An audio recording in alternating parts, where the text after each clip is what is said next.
Hey, what's up guys, it's Luis Hermosillo, and today I want to show you my wedding filmmaking gear. As a solo wedding filmmaker, there are three things that are very important to me. Number one, the camera has to be lightweight and compact so that I can put it all in one bag and be able to carry it from location to location by myself since I don't use an assistant. Number two, low light capabilities. This is very important because weddings are so unpredictable when it comes to locations. Sometimes you have the room to set up lights, sometimes you don't have lights. Some venues won't allow you to set up lights. So you gotta be able to work with the light that you have, and having a camera that can handle low light situations and give you a great image is very important. Lastly, number three guys, the camera has to be easy to use. I need to be able to turn this thing on, hit record, and be ready to roll. So with all that being said, again, I have my book here to keep me on track. Let's start off with the camera system. And the camera system that I use is the Sony FX3 system. I love the FX3 because of its compact body.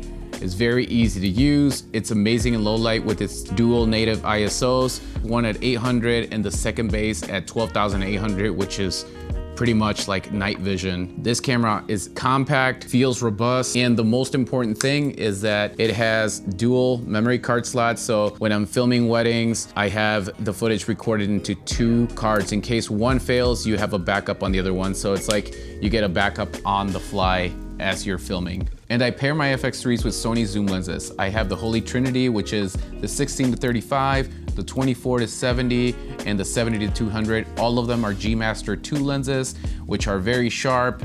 Their autofocus is amazing, and they just produce a beautiful image that I love. Not to mention, these lenses are very lightweight for being zoom lenses. The filters that I use for my Sony lenses are the Nisi VND True Color. I really love these. I have one for each lens, and they're basically glued on to my lenses. The reason I like these versus the competitors is because these go to one stop, so I basically just leave them on all the time.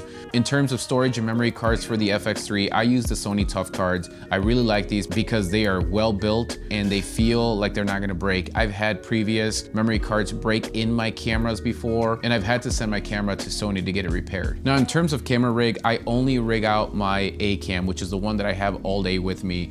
The second and third FX3, I just keep them simple with the lens on.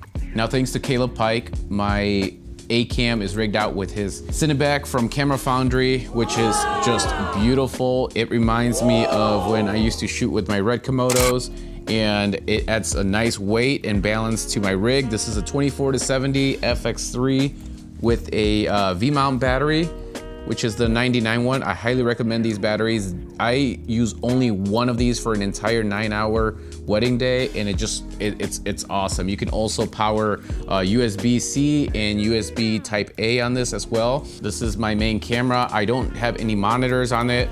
I just use the LCD screen on the side, but this is my main camera. All right, next topic is audio equipment. So guys, whenever you need to plug into a DJ board or the church's board or the venue system or whatever their audio system is that they're using, I use the Zoom F3. I really like this thing. It's super small and very easy to use. It is 32-bit float, so it's very hard to peak the audio. That gives you just a bigger range to play with in terms of pushing and pulling the audio, and the quality is amazing on this thing. I haven't had any issues with it. It uses a micro SD card. I believe I have a 256, and I want to say I recorded almost the whole entire wedding season without formatting the card. So that's really nice. The file sizes for audio really aren't that big. This thing plugs in XLR. I usually give it to the DJ. He plugs it in. Now make sure you bring headphones, so you plug them in, and you always want to check that you're getting signal on here, because there's been situations where they plug me in and I check and there isn't any signal, and then we're able to fix it. So make sure you bring headphones, check your signal, and make sure that you are getting the correct microphone recorded onto here. Now, my second piece of gear is the Rode Wireless Pros. I really love these things. They're super compact. You get a receiver to hook up to your camera and transfer the audio that way.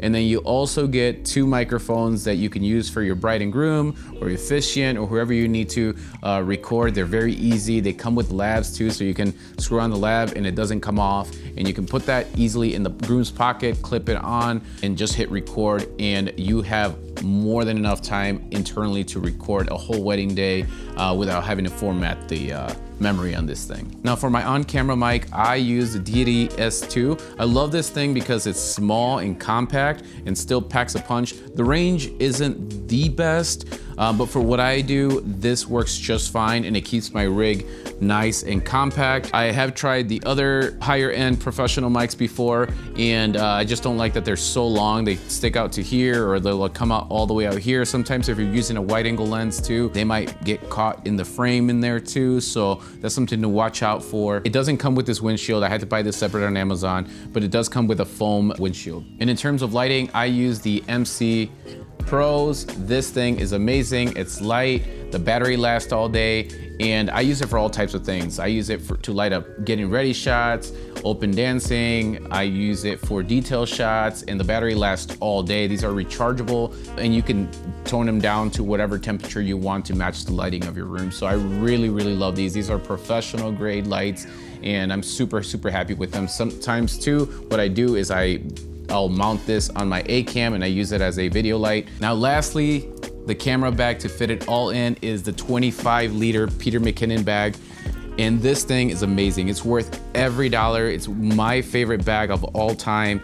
The quality is amazing. The zippers are just superb. And the thing about this backpack is that I've actually taken it in the rain and my gear has been completely dry. I've had this thing soaking wet before and everything inside of it is dry. This thing is worth the money. If you're thinking about getting a backpack for your gear that is going to protect your gear, yet look slick like this, and is going to last you for years, then I highly recommend any of the Peter McKinnon. So that was my wedding filmmaking gear. Thank you for watching, guys. I hope this video helped you decide, or at least start thinking about what type of gear you might need for your own shooting style. Not every gear is gonna be the right fit for everybody and their style of filmmaking. This just works for what I do. And I wanted to share this information with you to facilitate your gear shopping. Peace.